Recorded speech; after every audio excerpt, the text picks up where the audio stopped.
Bonjour à tous, Dr Ibrahimi, à vous la parole. Au panel d'être là. Merci à Élise Noël Savina de nous rejoindre sur ce webinaire. C'est son premier webinaire avec nous. Elle est responsable de l'unité de soins respiratoires, intensifs respiratoires à Toulouse et elle s'occupe justement de l'unité Covid. Elle me disait tout à l'heure en off que la pression a baissé et qu'on avait pratiquement et qu'il y avait pratiquement que 3 ou 4 malades dans le service. Elle va bien sûr nous parler de son expérience de la clinique et des symptômes.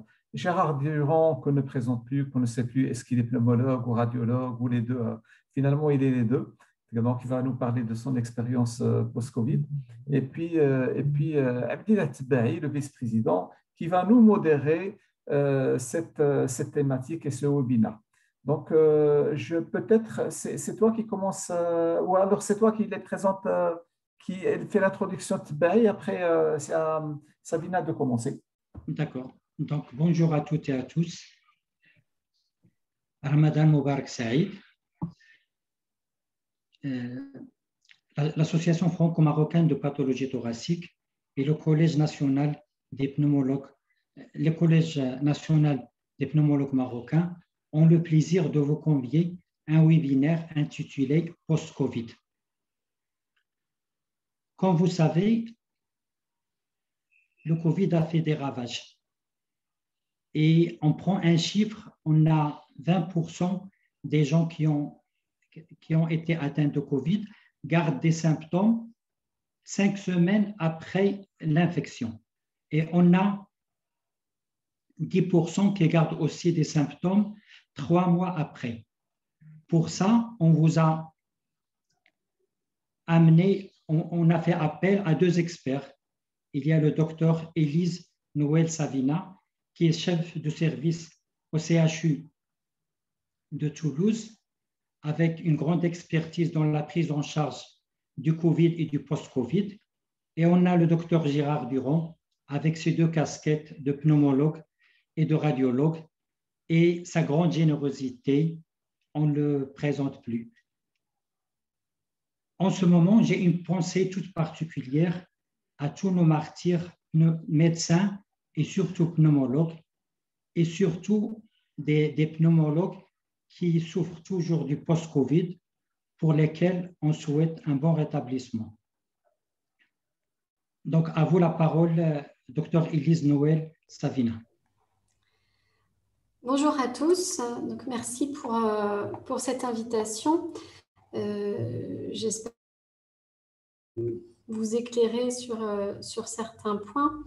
Au CHU de Toulouse, effectivement, on a quand même été moins impacté que dans certaines villes de France, mais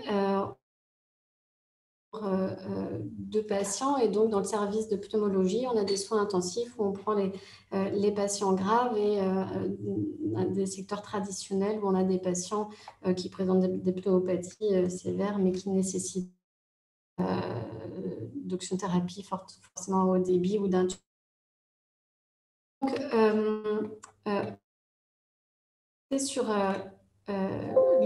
voilà, c'était ça la première page, pardon, le post-Covid, donc ce qu'on va appeler le Covid long et les séquelles respiratoires, surtout, c'est là-dessus que je vais m'attarder, les différentes complications qu'on a pu avoir. Donc le Covid long, c'est surtout des patients qui sont épuisés. On a, excusez-moi de dire ça, donc le Covid long va survenir de la 4e semaine. Vous avez ici un schéma qui résume bien de Covid aigu. On a les premières semaines, cette période où le virus est indétectable, puis cette charge virale va augmenter au niveau nasopharyngé et au niveau des voies respiratoires, avec la PCR qui est positive, donc dans les 3 premières semaines des symptômes, et donc là on est dans la période aujourd'hui, et au-delà de 4 semaines de Covid, le Covid subaigu tout de suite après les 4 premières semaines, où les PCR sont négatifs. Au-delà de 12 semaines, 6 mois, là, on est vraiment dans le post-. Donc, le post-Covid, il y a ce cas qui suit l'infection aiguë où la PCR devient négative, mais on a quand même des symptômes. D'ailleurs, on en reparlera, les corticoïdes, pour les atteintes pulmonaires, leur place. Cette période vont être multiples. Ça va aller de la fatigue, qui est vraiment le symptôme prédominant, avec une altération de la qualité de vie, des douleurs musculaires, des douleurs articulaires. On va avoir des symptômes respiratoires qui peuvent avoir de multiples causes. On va y revenir avec les symptômes qui prédominent, qui sont la dyspnée, la toux et des patients qui vont toujours nécessiter de l'oxygène. Il y aura également tous ces symptômes neurologiques, donc les symptômes autres que respiratoires, je m'y attarderai moins, mais la dépression, l'anxiété, les troubles du sommeil, les troubles cognitifs, tout ça, ce sont des symptômes qu'on retrouve au-delà de 4 semaines. Tout ce qui concerne le cœur, des palpitations, des douleurs thoraciques, tout ce qui est thromboembolisme qui peuvent survenir toujours au-delà de 4 semaines, les maladies rénales et les pertes de cheveux. Donc tout ça, c'est des symptômes qu'on retrouve à partir de 4 semaines et qui peuvent se chroniciser. Alors, qu'est-ce qu'on appelle vraiment Covid long? La définition, ça va regrouper donc toute cette multitude de symptômes qui vont survenir dans les suites de l'infection à SARS-CoV-2, donc plus de 4 semaines.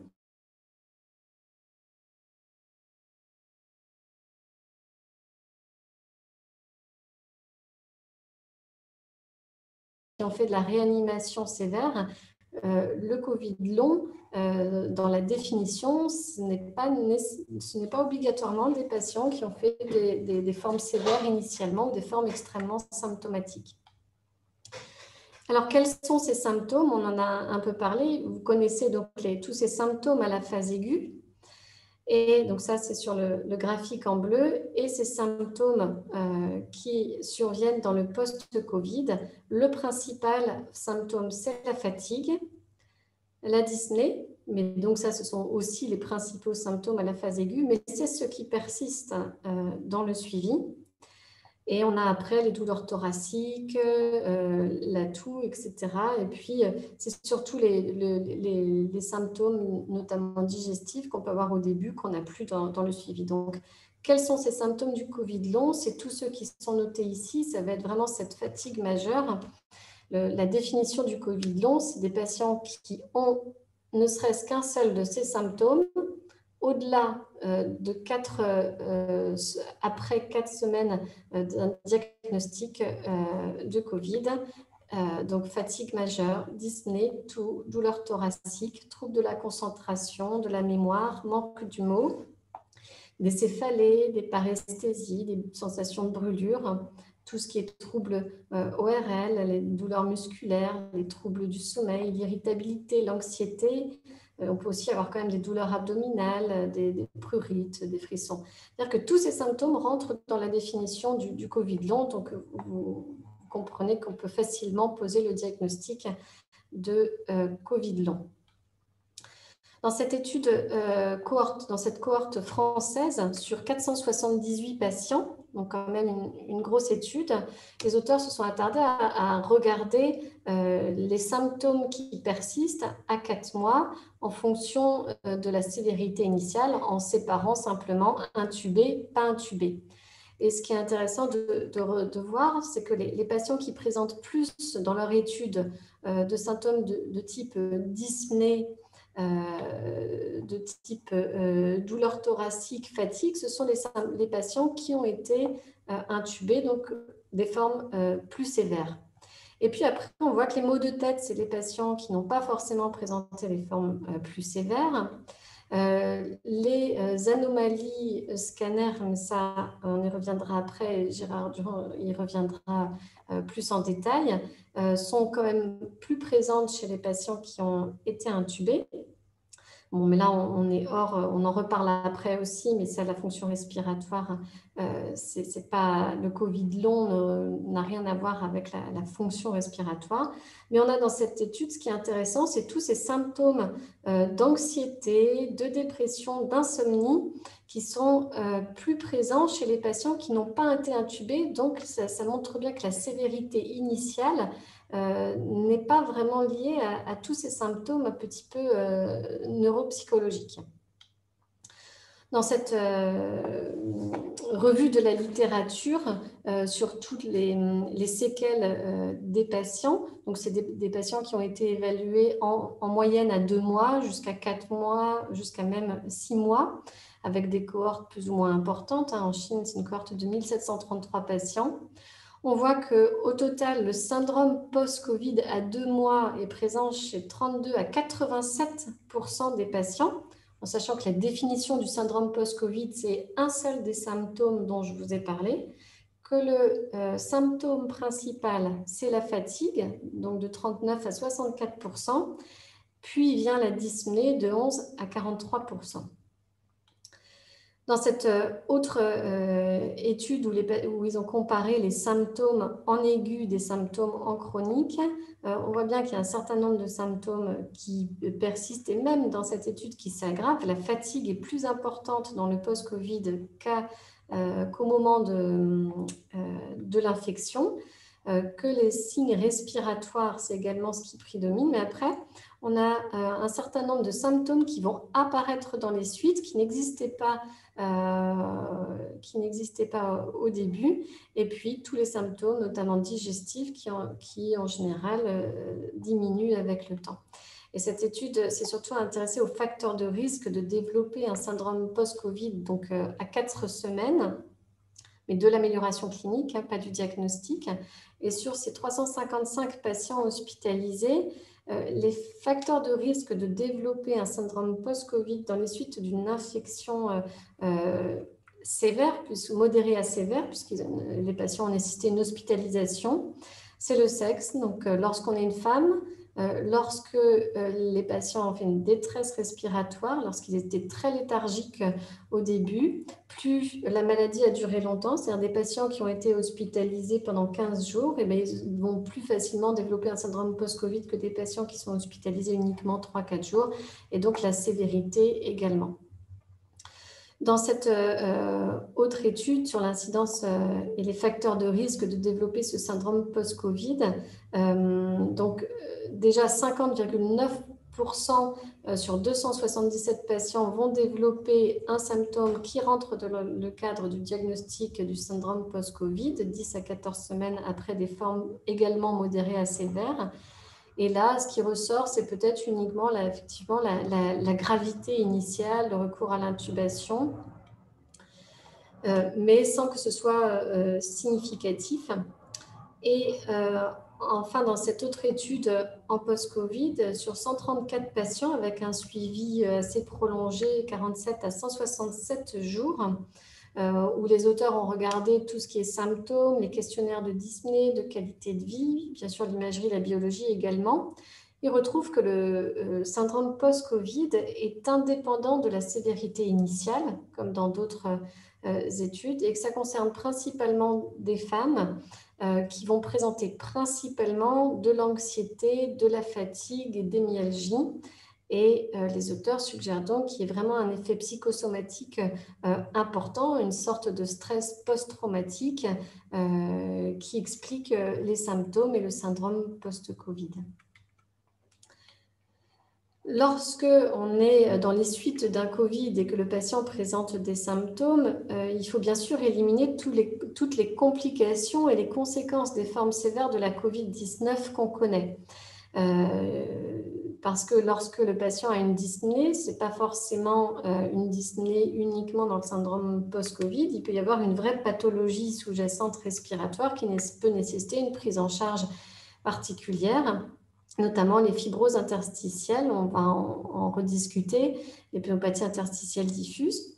Mais on a également des complications ou conséquences cardiovasculaires, des myocardites, des péricardites, des troubles du rythme, des syndromes coronariens aigus, une insuffisance cardiaque qui se manifeste. On a également des complications neurologiques, les AVC, on a des encéphalopathies, de l'épilepsie, des myélites, des syndromes de Guillain-Barré, des myopathies secondaires à la réanimation. Le stress post-traumatique, les troubles anxieux, la dépression, donc ça, c'est des symptômes qui sont, enfin des complications qui sont fréquentes et qu'il faut diagnostiquer pour les prendre en charge correctement. On peut avoir également des complications dermatologiques, ORL ou autres. Et lorsqu'on a éliminé ces complications ou les conséquences de la COVID, on se retrouve avec des diagnostics, des syndromes, des symptômes qui ont été décrits et qui rentrent dans le syndrome post-COVID. Et au niveau pulmonaire, le principal, c'est le syndrome d'hyperventilation qu'on retrouve le plus fréquemment, avec également des hyperactivités bronchiques. Donc au niveau cardiovasculaire également des péricardites, des myocardites, et donc il ne faut pas hésiter à demander des échographies cardiaques dans les suites de l'infection à SARS-CoV-2. Et puis vous avez des troubles cognitifs, tout ce qui est troubles anxieux. Il y a beaucoup de gastrite également qu'il faut savoir dépister. Donc le syndrome post-Covid, c'est entre guillemets tout et n'importe quoi, puisque ça peut avoir il peut y avoir une vraie cause qu'on met en évidence et qu'on peut prendre en charge correctement. Et puis, des fois, on trouve strictement rien, mais dans ces cas-là, on trouve strictement rien, mais cette suite d'infections à Covid, et il faut réussir quand même à prendre en charge ces patients. Et donc, il y a beaucoup d'études en cours là-dessus. Il y a les études, donc beaucoup d'études sur les séquelles long terme de la COVID, sur les facteurs de risque de développer un syndrome post-COVID, notamment les facteurs de risque radiographiques, métaboliques, immunologiques, enzymatiques. Il y a des études sur la qualité de vie post-Covid, des études sur la capacité respiratoire à long terme post-Covid. Vous avez aussi donc des études spécifiques par organe, des études au niveau pulmonaire sur la place des antifibrotiques, sur la place de la réhabilitation dans le syndrome post-Covid. Au niveau hématologique, avec toutes ces complications thromboemboliques, vous avez des études qui évaluent la prolongation ou pas de ces traitements. Au niveau cardiovasculaire, vous avez des études qui évaluent vraiment la fonction cardiaque dans le post-Covid, des études neuropsychiatriques, des études rénales, gastro-intestinales, etc. Donc, dans les mois à venir, années à venir, on aura peut-être plus d'informations sur vraiment quelles sont ces séquelles et quels sont les facteurs de risque de développer les séquelles pour que les patients puissent être pris en charge de manière précoce. Et donc, les séquelles respiratoires, pour ce qui nous concerne plus, nous, pneumologues, il y en a. Ça, c'était une publication à l'ERS en septembre, enfin une présentation où déjà en septembre, on voyait qu'à 6 semaines, les patients, plus de 40% gardaient une dyspnée, que sur l'altération de la fonction respiratoire, plus de 30% avaient une CVF pathologique, plus de 40% avaient une DLCO pathologique et des anomalies scanographiques à 6 semaines qui étaient toujours présentes pour pratiquement 90% des patients. Et à 12 semaines, les patients restaient quand même dyspnéiques, même si c'était un petit peu mieux. La CVF s'améliorait, mais il y avait quand même encore 20% de CVF pathologiques. La DLCO pathologique, on était encore à 20%, et il y avait toujours 50%, plus de 50% de patients qui avaient des anomalies scanographiques.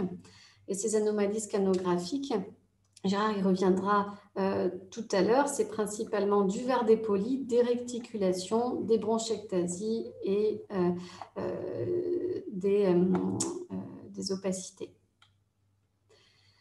Dans cette étude sur 145 patients qui ont été hospitalisés, une étude prospective, donc des patients qui ont fait des formes modérées à sévères, donc on voit bien qu'il y a des anomalies scanographiques, toujours les mêmes, qui persistent à 60 jours, 77% quand même, et à 100 jours, toujours 63% d'anomalies scanographiques, et que ces anomalies diminuent au fur la sévérité de l'atteinte et l'étendue diminue au cours du suivi.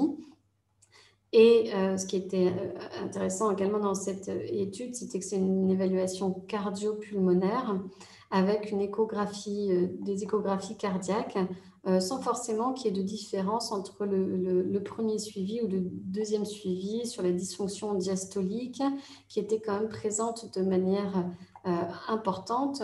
Et probablement qu'il y a quand même un certain nombre de patients qui ont des insuffisances cardiaques à feu léger préservées, qui ne sont pas connus, et que c'est ceux-là qui font des formes modérées à sévères, et probablement une des raisons aussi pour lesquelles la CPAP est très efficace chez les patients lorsqu'ils sont dans des soins intensifs. Nous, ici sur Toulouse, on a fait une étude l'été dernier sur les séquelles à 4 mois avec une biologie complète, des scanners thoraciques avec des coupes expiratoires, des scintigraphies pulmonaires à tous les patients, une évaluation de la fonction respiratoire complète avec la DLCO, mais également le volume capillaire qui permet de le VC, donc le NOCO qui permet d'obtenir le volume capillaire pour avoir une vraie idée de l'atteinte des capillaires pulmonaires, avec aussi une exploration des muscles respiratoires, les PI, les SNP, pour tous nos patients. Donc, on a eu 72 patients qu'on a inclus. 76% étaient passés soit en soins intensifs, soit en réanimation. Donc, quand même des patients qui ont fait des formes plutôt sévères et qui avaient, 25% d'entre eux avaient fait une embolie pulmonaire initialement. Donc, c'est des patients pris en charge en mars-avril, donc à l'époque où on ne mettait pas forcément des doubles doses de l'Ovenox systématiques. Et dans cette évaluation, 39% avaient les tests de marche aussi à tous les patients, et le critère de jugement principal, c'était l'altération des échanges gazeux qu'on avait défini comme une DLCO inférieure à 70% ou une désaturation au test de marche de plus de 4%. Et chez ces patients-là, on en avait 39% qui présentaient donc une altération des échanges gazeux. 25% avaient une DLCO inférieure à 70%. Si la limite de la DLCO était à 80%, on en avait 38%. Et on avait 32% qui avaient un volume capillaire qui était inférieur à 70%, soit pathologique. On avait quand même 18% qui avaient une atteinte des muscles respiratoires inspiratoires, mais une partie avait aussi fait de la réanimation. Et lorsqu'on mettait ces chiffres sur ce diagramme toile d'araignée, on voyait surtout que c'était le volume capillaire qui était l'atteinte prédominante. Ce qui montre bien qu'il y a probablement une vraie vasculopathie et que dans les séquelles, l'atteinte de la baisse de la DLCO est aussi en partie et probablement de manière prédominante due à une atteinte vasculaire avec une baisse du volume capillaire. Donc, toujours dans cette même étude, 44% des patients présentaient toujours une dyspnée à 4 mois, 31% une fatigue. Au niveau des défects perfusionnels, on avait comme 25% qui avaient fait une embolie pulmonaire et on a retrouvé uniquement donc 6%, enfin 4 scintigraphies pathologiques. Sur ces 4-là, un patient avait fait une embolie pulmonaire à 1 mois et demi, donc on n'était qu'à 2 mois à ce moment-là de son embolie pulmonaire, donc le défect qui est d'ailleurs disparu à 6 mois. Et les 3 autres, c'était des patients pour lesquels il n'y avait pas eu de diagnostic d'embolie pulmonaire.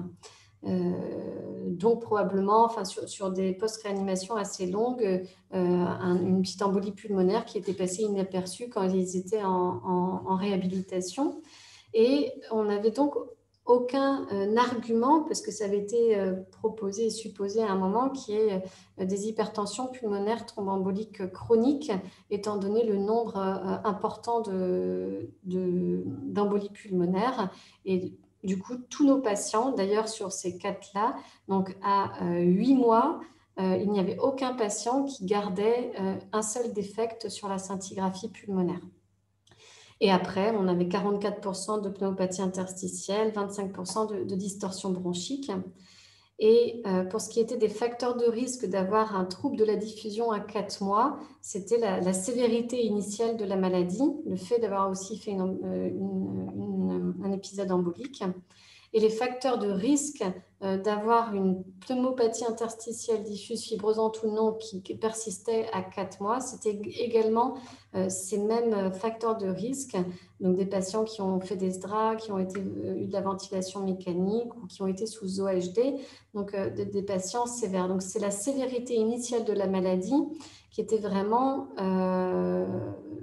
qui était un facteur de risque d'avoir des séquelles fonctionnelles respiratoires ou scanographiques à 4 mois.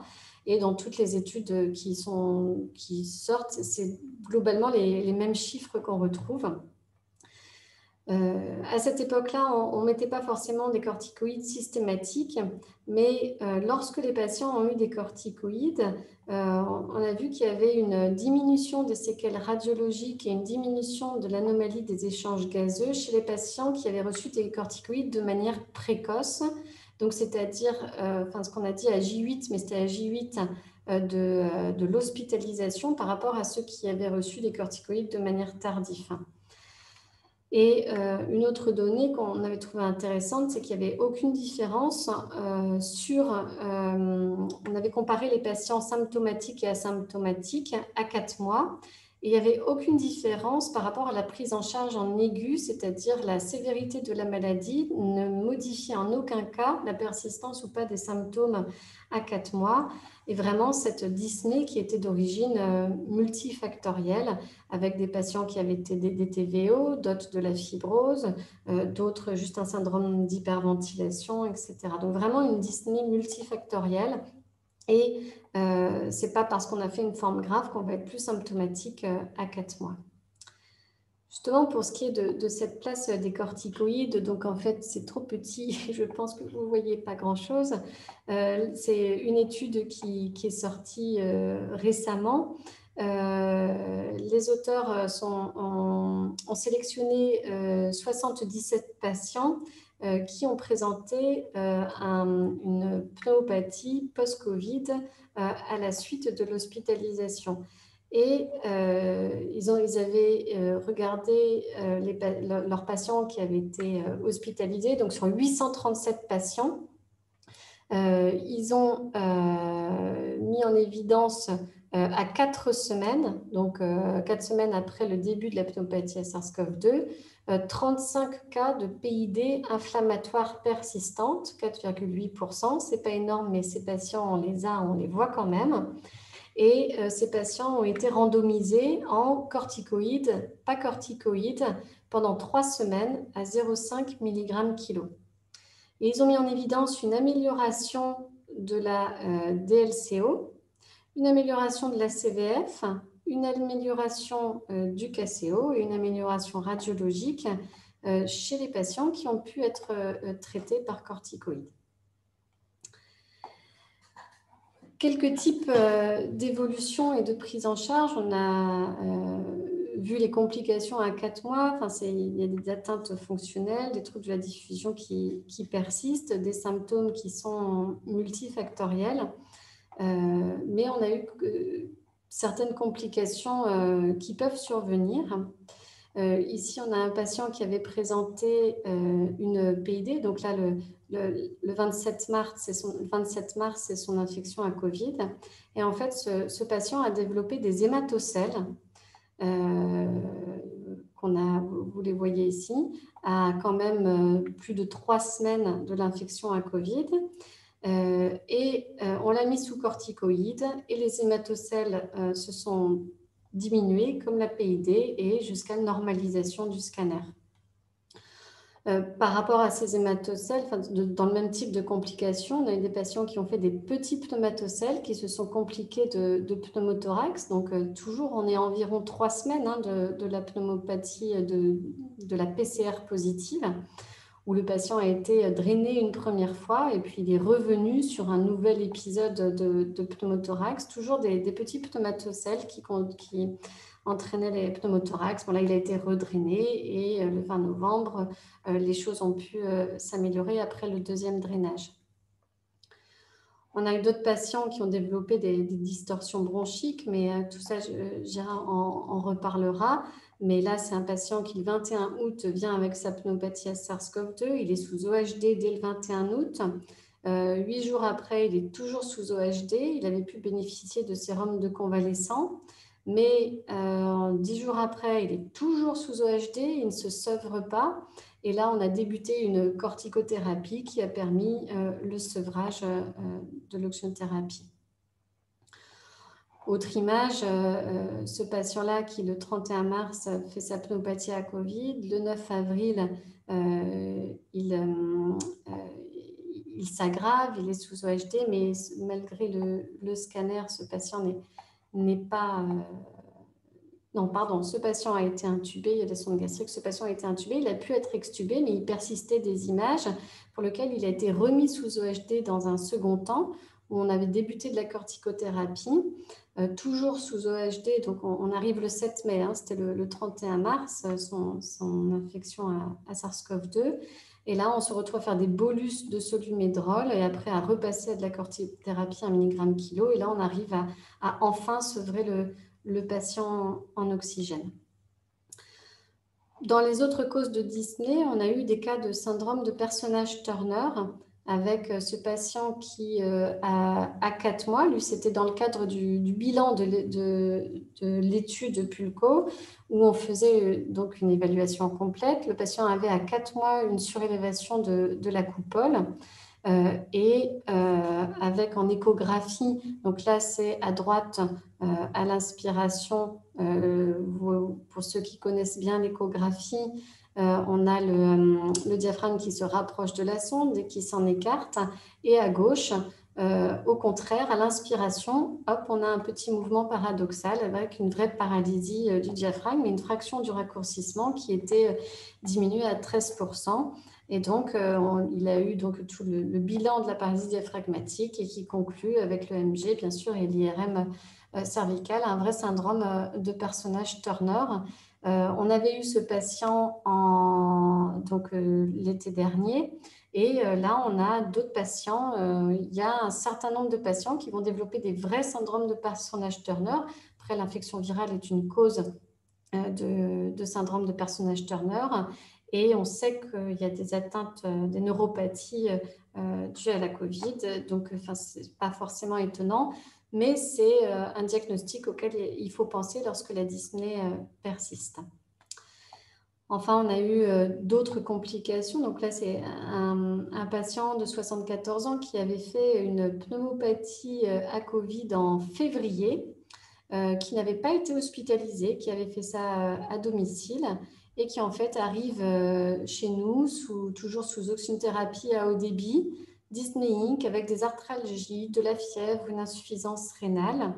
On lui fait un LBA qui ne retrouve pas de Covid dans le LBA, avec une sérologie à Covid positive. On le met sous antibiotiques. Il a ce scanner qui évolue, qui se condense. Et il avait un purpura qu'on a biopsié et qui confirme la vascularite post-infectieuse. Il a été mis sous corticothérapie et le patient a pu rentrer à domicile en air ambiant.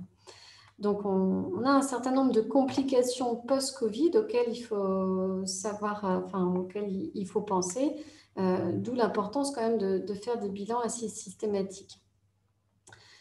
Pour conclure sur le syndrome post-Covid, c'est quelque chose qui est très fréquent, c'est quelque chose qui est probablement multifactoriel. C'est vrai que c'est plus souvent la femme. Il y a probablement une part de stress post-traumatique importante, et c'est important de prendre en charge les patients globalement sur tous les points et surtout, bien sûr, d'éliminer les complications associées qui peuvent être responsables des symptômes et être traitées à part. Pour ce qui est des séquelles respiratoires, elles sont quand même très fréquentes à 4 mois. Ce qui est le plus fréquent, c'est quand même cette PID et ces distorsions chez les patients qui ont quand même fait des formes sévères. Et pour ça, il y a des essais en cours, et notamment des essais par antifibrosants, puisque l'intérêt des antifibrosants quand même se pose chez ces patients-là, et donc il y a des protocoles en cours. Les séquelles donc, sont corrélées à la gravité et à de la phase aiguë. Les vraies séquelles respiratoires sont vraiment liées à la gravité. Il n'y a pas de séquelles emboliques, il n'y a pas de surrisque d'hypertension pulmonaire thrombolique chronique. Cette dyspnée, il faut la bilanter puisqu'elle est multifactorielle. Ça peut être de la PID, ça peut être de l'atteinte musculaire, ça peut être du TVO, on avait eu 17% de TVO, ça peut être du déconditionnement. Et surtout, cette place des corticoïdes, où maintenant on le met systématiquement, un J7 dès lors que les patients ont besoin de plus de 2 litres d'oxygène, mais vraiment la place des corticoïdes derrière, chez ces patients qui vont développer des POC, post-infection à Covid, ou même chez ces patients qui vont garder des images en verre dépoli, qui vont continuer d'avoir des altérations des échanges gazeux. Et donc vraiment les corticoïdes à rediscuter selon l'évolution. Le bilan pneumologique, chez tout patient qui reste symptomatique, qui reste dyspnéique, il doit être systématique à 3-4 mois, au minimum un scanner thoracique non injecté, une boucle débit-volume avec un bronchodilatateur, un CO pour voir quel est le degré de l'atteinte du trouble de la diffusion et le test de marche. Et ce bilan minimum peut permettre d'aller plus loin avec un bilan plus complet. Je vous remontrer le schéma après. Pour ce qui est du post-Covid, donc c'est vraiment de manière globale, c'est vraiment une prise en charge multidisciplinaire. On a bien sûr notre bilan pneumologique à faire, mais il ne faut pas oublier le bilan cardiologique. Quand même, ce sont des patients qui ont des facteurs en général, qui ont des facteurs de risque cardiologiques, et un bilan dans les suites peut permettre de dépister un certain nombre de pathologies, d'ailleurs conséquence ou pas du Covid. Donc ce bilan cardio-respiratoire et pneumologique dans le suivi à 3-4 mois, c'est des bons moments. Après, il y a tout ce qui est bien sûr thromboembolique qu'il faut savoir dépister, puisque les patients peuvent faire dans les suites une embolie pulmonaire. Le bilan neuropsychiatrique par rapport à tous les symptômes qui vont persister.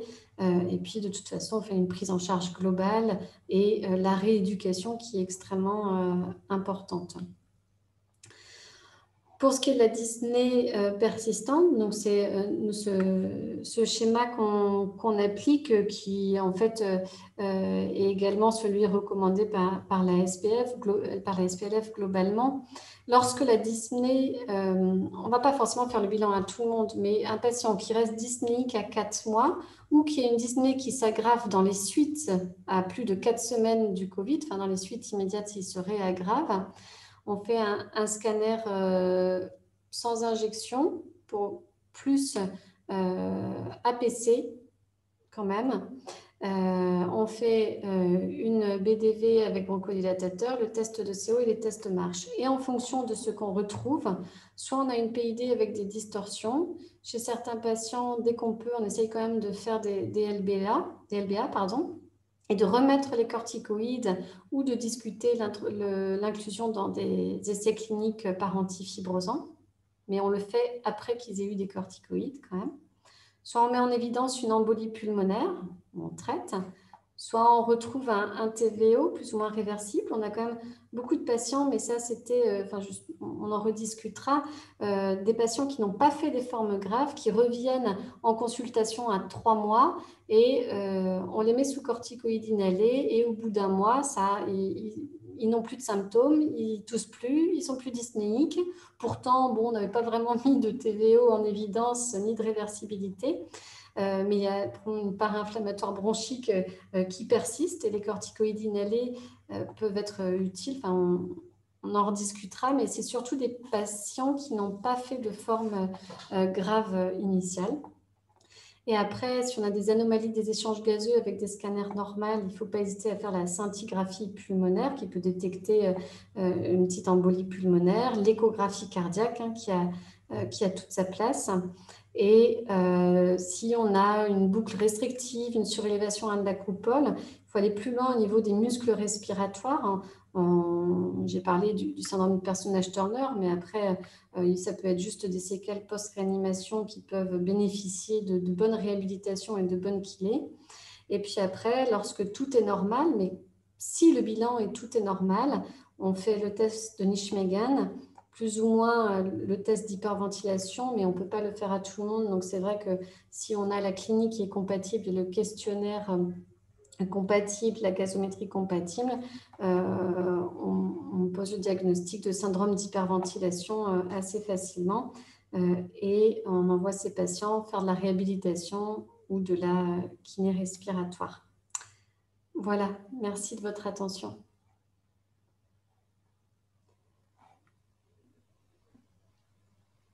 Merci pour cette belle et excellente présentation. Sans transition, on donne la parole à notre ami le docteur Gérard Durand qui va nous parler, mais avec les yeux du pneumologue radiologue. À toi la parole, Gérard.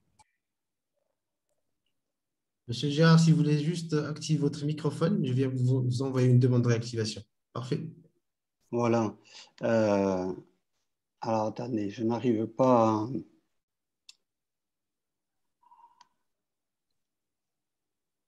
Vous ne voyez pas là ma présentation? Alors, toujours pas. Si vous voulez juste Bon, la alors, mettre de côté, revenir je vais sur la mettre Zoom. de côté et je l'ai... alors, voyons, j'avais mis partager l'écran. Voilà. Et là, il faut juste choisir la fenêtre où vous apercevez la Ah, elle est là, pardon. présentation. Très bien. Je ne l'avais pas vue. Si vous Bon. voulez la mettre en mode diaporama, comme ça sera parfait. Merci à vous. Ouais. Attendez. C'est bon? Parfait. Donc, bonjour à toutes ceux que je connais et que je ne vois pas, et merci aux organisateurs pour m'avoir invité pour parler de l'imagerie du Covid long. Mon expérience n'est pas énorme parce que nous avons un centre dans lequel nous avons des formes de sévérité moyennes, pas très, on ne fait pas de réanimation. Alors finalement, pour parler de cette question, j'ai préparé 6 items. Le contexte, les aspects scanners. Est-ce qu'il y a des facteurs de risque qui peuvent nous faire craindre des complications respiratoires? Est-ce qu'il y a des conséquences en pratique pneumologique, qu'elles soient sur le plan des explorations ou en thérapeutique? Enfin, à la vue des épidémies précédentes du SARS-CoV et du MERS-CoV, est-ce qu'on peut prédire peut-être sur le long terme des problèmes respiratoires chez ces patients? Le contexte, eh bien, la COVID-19, vous le savez, c'est une maladie récente. C'est une maladie qui est surtout très polymorphe puisqu'elle prédomine sur les voies aériennes, sur le parenchyme pulmonaire, mais elle affecte aussi le cœur, le foie, le système nerveux, les lésions cutanées, le rein, etc. Et surtout une maladie qui est tout à fait surprenante parce qu'elle est polyphasique. On a une phase aiguë, on a une phase inflammatoire avec le relargage cytokinique, et puis, alors que la PCR, alors qu'il n'y a plus de virus, on a une maladie qui peut continuer, qui est le syndrome post-Covid, mais on a également des séquelles qui vont agir pour leur propre compte. L'imagerie, finalement, vous le savez, elle a un rôle très important à tous les stades de la prise en charge du Covid, bien évidemment pour le diagnostic et le triage, pour évaluer le pronostic immédiat. Et vous avez dessous une forme qui est une forme légère de moins de 10%. Vous avez une forme à droite qui est une forme critique de plus de 75%. Et vous avez une forme qui est aux alentours de 25%, qui est une forme modérée. mais également l'importance des lésions initiales au scanner vont déterminer le risque ultérieur d'avoir des séquelles parenchymateuses. Donc, l'imagerie vraiment est un élément essentiel pour le pronostic.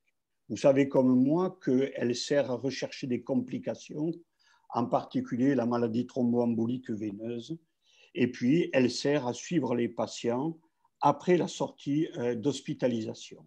Alors, vous savez que cette imagerie, elle est classée en typique, probable, indéterminé ou atypique, en fonction qu'il y ait une symptomatologie clinique, en fonction de l'importance des lésions que vous connaissez tous, le verre dépoli, les lobes inférieurs, bilatérales, plusieurs lobes, dans les lobes inférieurs, l'atteinte réticulaire, on a les images en halo inversé, avec de l'organisation pneumonique, et c'est là un élément essentiel, puisque cette maladie développe de l'organisation pneumonique dont on sait qu'elle est accessible à la corticothérapie, et les consolidations.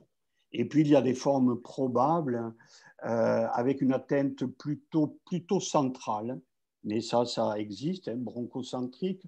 On a moins de verres dépolis, on a des halos inversés. Il y a des formes indéterminées où on peut se poser la question, et puis il y a des formes très atypiques qui n'en sont pas, avec une consolidation parenchymateuse, l'arbre en bourgeon, bien évidemment, les cavités, du moins initialement, et les adénomégalies ou les épanchements pleuraux qui sont vraiment très rares. Alors, est-ce que le long Covid, ce qu'on appelle long Covid, est une nouvelle maladie? Alors, en gros, ce sont des symptômes soit nouveaux, soit persistants, mais inexpliqués par une autre pathologie, et ceci est fondamental, et Élise l'a bien montré, il faut vraiment éliminer toutes les atteintes organiques liées à l'atteinte au virus qui peuvent générer des symptômes respiratoires. Donc, symptômes nouveaux persistants et qui englobent donc un Covid avec des symptômes prolongés entre 4 et 12 semaines, et puis le fameux syndrome post-Covid qui, lui, se traduit par des symptômes au-delà de 12 semaines. Juste un petit mot pour vous dire, vous connaissez l'évolution de la maladie. Ce qui est important lorsqu'on va regarder le scanner, c'est de voir s'il peut y avoir des séquelles réversibles ou des séquelles qui éventuellement seraient définitives pour les patients. Et on voit bien que, bien évidemment, dans la maladie tardive, le dommage alvéolaire diffus est une forme qui peut donner des complications, les membranialines, bien évidemment, les exsudats, l'interstitium qui est fibrosé et les microtrombies intravasculaires. Plusieurs papiers nous disent est-ce qu'il peut y avoir finalement, et c'est ça qui est important, une fibrose, oui ou non, dans les infections virales? Eh bien, a priori, oui, parce que lorsque le virus rentre dans la cellule au niveau, il peut activer des voies qui sont profibrotiques. Quand il va se développer dans la cellule, eh bien, il peut inhiber les mécanismes de réparation.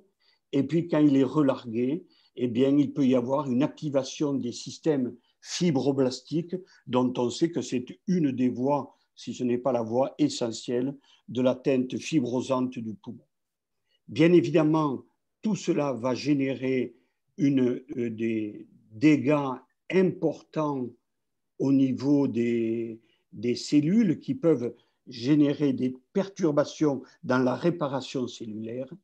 Idem pour l'inflammation, idem pour les mécanismes de ventilation ou de barotraumatisme, les volutraumatismes, etc. Donc, on voit bien que l'infection virale par elle-même peut être très agressive et générer un processus fibrotique, mais également dans cette maladie particulière, par l'apparition de la réaction inflammatoire et par les traitements que l'on donne aux patients. Et donc, il peut y avoir soit un retour ad integrum, soit l'apparition d'une fibrose dont on ne sait si elle est stable ou si elle va être évolutive avec le temps. Donc, on voit bien que l'histoire virale peut générer par elle-même un processus fibrosant dans le poumon. Alors, pourquoi je ne peux plus passer les... Alors, Élise a cité la cohorte française qui montre qu'à 4 mois, les anomalies scanographiques sont présentes chez 58,2% des patients non intubés et chez les 3/4 des patients intubés. Essentiellement du verre dépoli, donc si vous gardez des images en verre dépoli au bout de 3 à 4 mois, c'est tout à fait normal chez ces patients. Les lésions fibrosantes à ce stade-là sont assez rares, elles sont sous-pleurales, elles sont habituellement sur une faible surface et on les rencontre essentiellement s'il y a eu un SDRA et s'il y a eu une ventilation instrumentale. Alors, plusieurs papiers sont sortis, bien évidemment, les papiers sont nombreux. Pratiquement tous les patients qui quittent l'hôpital ont des anomalies scanographiques. Ceci est tout à fait normal. À 3 mois, environ 55% des sujets qui ont des formes modérées gardent une atteinte,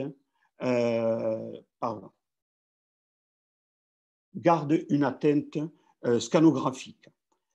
Les Covid étendus voient disparaître leurs opacités en 3 semaines dans la moitié des cas. Un tiers environ des Covid étendus développent des signes de fibrose localisés dans les 6 mois. Il faut savoir que l'atteinte scanographique est très hétérogène et qu'il y a un lien faible entre la clinique et le scanner, pour preuve le syndrome post-Covid, où les patients ont une gêne respiratoire parfois très invalidante, avec de grosses perturbations de la qualité de vie, et ils ont un scanner normal. Et idem entre les anomalies scanographiques et la baisse de la DLCO. Je voudrais, avant de voir les images, citer une étude qui va paraître dans Respiratory Medicine, qui montre que c'est une étude belge ils ont pris 100 patients avec une atteinte pulmonaire de sévère à critique, donc une atteinte au-dessus de 50% en scanner. Eh bien, au temps initial, 92% des patients ont du verre dépoli et à 4 mois, il n'y a plus que 67% des patients. Ça, c'est la première chose dont nous l'avons vu, le verre dépoli peut persister. Fait important, et on le retrouve dans pratiquement toutes les publications, les consolidations que l'on voit initialement dans cette étude étaient à 73%, elles régressent de façon très importante puisqu'il n'y en a plus que 7%. Donc les consolidations, habituellement, c'est quelque chose qui va régresser. Si une consolidation persiste, être prudent sur l'origine de cette image. Les réticulations, habituellement, elles sont peu importantes, environ 2-3% dans cette étude, et on en retrouve chez environ 23% des patients à 3 mois. Enfin, les signes de fibrose, qui étaient à 2% à l'entrée dans le service, se retrouvent environ à 20%, mais dans 80% des cas, la fibrose occupe moins de 10% du parenchyme pulmonaire.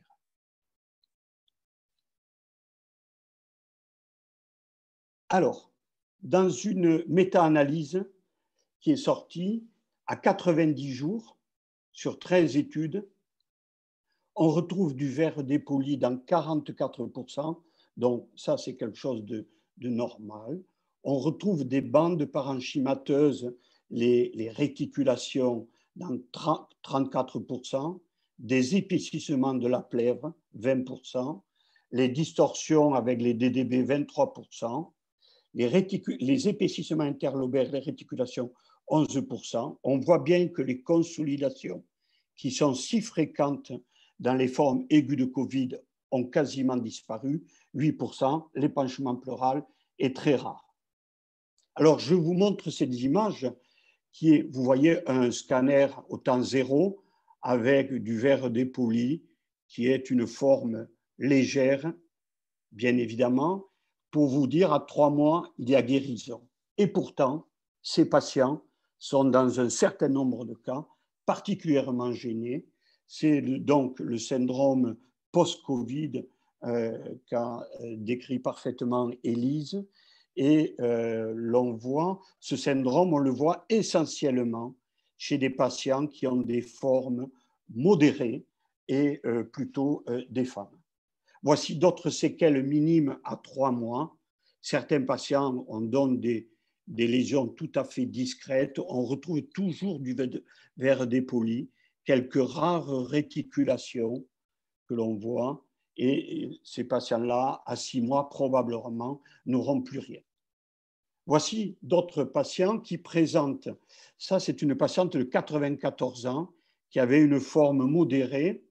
Et d'ailleurs, ce qui est intéressant, je vous ai dit que le scanner pouvait révéler les atteintes aiguës. On voit bien que dans les sommets, on a un épaississement des septa interlobulaires. Elle avait en effet une hypertension veineuse pulmonaire dont elle avait le cœur gauche qui était très limite. Elle a guéri et à 3 mois, on trouve un poumon en mosaïque que l'on ne voyait pas très bien, que l'on ne voyait pas sur les clichés initiaux, même si on peut penser que là, le scanner a été fait en expiration, il n'en demeure qu'elle a un poumon en mosaïque à 3 mois. Alors finalement, quelles sont les anomalies que l'on va rencontrer précocement chez ces patients à 3, 4 mois, voire 6 mois? Le premier, c'est un poumon en mosaïque, uni ou multilobaire, qui se caractérise soit par du verre dépoli qui va persister. On verra que ce verre dépoli peut se modifier avec le temps, mais ce verre dépoli peut persister. La deuxième atteinte, vous le savez, le poumon en mosaïque, ça pourrait être une maladie sur les petites voies aériennes du poumon.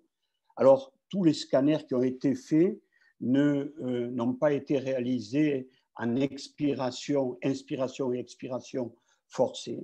Certains papiers, en particulier ce papier qui est sorti sur l'European Journal, insistent beaucoup sur l'atteinte bronchiolaire, sur l'atteinte résiduelle sur les petites voies aériennes chez ces patients. Enfin, le poumon en mosaïque peut témoigner d'une maladie vasculaire, bien évidemment. On a donc les réticulations, les consolidations sont rares, il y a parfois des pneumatocèles, on a vu de magnifiques exemples de pneumatocèles avec pneumothorax, des opacités linéaires et curvilinées, parfois des signes de fibrose qui sont les bronchectasies de traction, qui ressemblent vraiment à celles que l'on rencontre dans la pneumonie interstitielle commune, les distorsions architecturales et rarement le rayon de miel. Alors, voilà les DDB que l'on rencontre qui ressemblent vraiment en tout point au DDB de la fibrose pulmonaire idiopathique. Nous avons des bandes parenchymateuses qui témoignent là aussi d'un processus fibrosant, le rayon de miel localisé et des épaississements pleuraux qui sont plus ou moins importants. Dans cette image que j'ai tirée justement de la publication de la Société européenne, on voit bien les perturbations importantes, surtout en MIP. Vous voyez donc les bronchectasies avec les importantes distorsions et désorientations des arbres aériens, avec l'aspect vermiculaire, comme on le voit dans la fibrose pulmonaire idiopathique. vous avez des zones de piégeage aérique bien visibles. C'est toujours quand on a des zones comme ça, il faut toujours utiliser le MIP pour le voir correctement. Donc, on voit bien que dans certains cas, on a des séquelles qui peuvent être relativement importantes et probablement invalidantes pour le patient. Ceci est un patient que j'ai vu récemment qui avait une forme qui était une forme à environ 50% classique. Et à 3 mois, si vous regardez bien son scanner, l'image, le poumon est vraiment, c'est un poumon en mosaïque où vous avez du verre dépoli qui est quasiment diffus avec des petites zones plus claires. C'est le verre dépoli qui persiste encore à 3 mois et on le retrouve un petit peu partout dans le parenchyme. Les images sont parfois un petit peu subtiles. Comment évolue ce verre dépoli? Il y a 2 signes ont été décrits. Il y a le tinted signe, là, le signe, comment dire, un petit peu de translucide. Le verre dépoli va perdre en densité. On voit bien que la densité dans la partie supérieure n'est pas que le même que dans la densité inférieure. Et ce verre dépoli s'étend un petit peu. C'est l'évolution normale du verre dépoli dans le temps. Lorsqu'il va disparaître, il devient moins dense et il s'étend, à tel point qu'on a dit c'est le sucre qui fond. Et c'est très caractéristique dans les consolidations. Lorsqu'on a, vous savez que dans l'évolution naturelle, on peut avoir du verre dépoli qui va donner une condensation, puis on peut le retrouver avec le crazy paving. Et ce verre dépoli, la condensation, elle va redonner du verre dépoli lorsqu'elle guérit, mais qui est plus étendue que la lésion initiale. Et après, elle donnera des bandes parenchymateuses. Ce sont 2 petits signes cliniques radiographiques qui ont été décrits dans l'évolution des images. Voilà, voilà une image à 159 jours.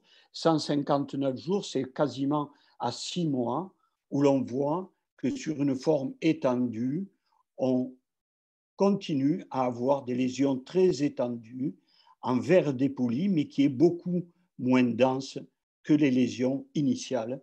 Et ça, c'est une évolution classique dans cette pathologie. Voilà notre patient à 4 mois que j'ai revu récemment.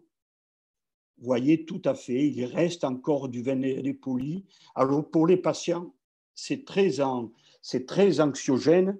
C'est une notion qu'il faut donc connaître. C'est normal qu'ils gardent des images en verre dépoli, parfois des bandes parenchymateuses, mais il faut expliquer aux patients que c'est une évolution normale parce que la majorité de ces patients, je ne sais pas quelle est votre expérience, sont quand même traumatisés par leur maladie, qu'elle ait été ambulatoire ou passage par le secteur hospitalier.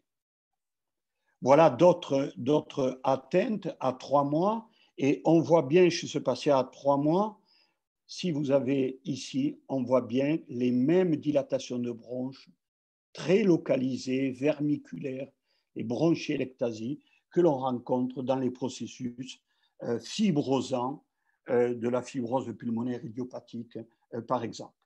Voici donc d'autres atteintes, une forme qui était une forme modérée, et l'on voit, on a des images. Souvent, dans ces images, il y a de la pneumonie organisée, et donc la corticothérapie est efficace. Voici un autre patient qui est de 84 ans, totalement asymptomatique, qui est venu faire le point. On voit bien que sur les coupes en expiration, il n'y a pas photo. Là, il a gonflé et là, il n'a pas tenu l'apnée. On voit bien le piégeage aérique que l'on supposait déjà sur les coupes en inspiration et on le voit particulièrement important. Pareil, vous voyez, il y a un raccourcissement, rétrécissement du tronc intermédiaire et vous avez les zones de piégeage aérique chez ce patient. Voilà d'autres atteintes à 6 mois qui sont, je n'ai pas mis les scanners à 3 mois et initiaux, mais on voit bien qu'à 6 mois, il garde encore du verre dépoli. Et alors, chez ce patient, lui, il a un syndrome post-Covid avec une hyperventilation inappropriée, et c'est lui faire comprendre que c'est normal, que ça va disparaître. Ça a été un petit peu compliqué. Voilà, c'est parfois difficile parce que les patients peuvent quand même avoir des atteintes parenchymateuses, mais souvent, ceux qui ont des atteintes parenchymateuses, bien souvent, ont moins de gènes que ceux qui ont le syndrome d'hyperventilation inappropriée, qui sont vraiment très invalides par ce symptôme-là. Alors, de toutes les études, finalement, qu'est-ce qu'il sort comme facteur de risque? D'abord, l'âge. Au-delà de 50 ans, eh bien, on a la possibilité de faire une forme plus grave et donc avec des séquelles scanographiques plus importantes. Un pouls supérieur à 100 à l'admission serait un élément, on le retrouve dans plusieurs papiers. Une durée d'hospitalisation longue et bien évidemment un SDRA, une ventilation mécanique ou un score scanographique élevé à partir de étendue. On commence à avoir des patients qui gardent des séquelles à 4 à 6 mois, voire même à 8 mois. Dans tous les cas, c'est fondamental de préciser le statut respiratoire des patients, si on peut, bien évidemment, pré-Covid, car certains cas peuvent être difficiles. Je voudrais juste vous montrer ce cas, on reviendra. C'est ce cas-là qui est venu avec le Covid. Voilà son atteinte initiale du Covid. On voit déjà que certains éléments sont assez discordants et le voilà à 3 mois avec toujours les mêmes symptômes, si ce n'est une aggravation sous-pleurale, alors que la PCR est négative, alors que le patient va mieux. Et bien évidemment, ces patients-là, on peut se poser la question d'une pathologie préexistante infiltrative diffuse à l'infection Covid. Le patient a réchappé à son infection Covid et là, il va être exploré suivant les... Oui, donc je vous ai montré, vous avez vu, hein, il y a des bronchectasies, bien évidemment. Tout cela, donc je vous... Voilà, alors finalement, comment prend-on en charge ces séquelles respiratoires? Ben, je vous ai remis là les propositions faites par la Société de pneumologie au mois de novembre dernier. Vous les avez vues passer, bien évidemment. La numéro 4, c'est un patient qui a fait une infection à SARS-CoV-2 et qui a des anomalies scanners qui s'aggravent, qui ne s'améliorent pas. C'est donc notre patient précédent, à type de verre dépoli étendu ou multifocal, ou d'autres anomalies, des nodules, des bronchectasies, des réticulations ou des condensations au-delà de 3 mois du jour 0 de l'infection Covid. Eh bien, ces patients-là doivent être explorés. Et dans la proposition numéro 4, on propose de réaliser un LBA à visée cytologique, microbiologique et un bilan biologique, recherche de connectivité, bien sûr. Dans la proposition 5, c'est le même cas de figure, le même type de patient. On propose d'évaluer, et ça c'est tout à fait normal, les anomalies persistent ou s'aggravent. Il faut bien évidemment faire un bilan précis avec un bilan, une plétismographie, une DLCO, des gaz du sang et un test de marche de 6 minutes. Au-delà, une fois qu'on a fait tout ça, on se retrouve dans le cadre d'une atteinte infiltrative diffuse.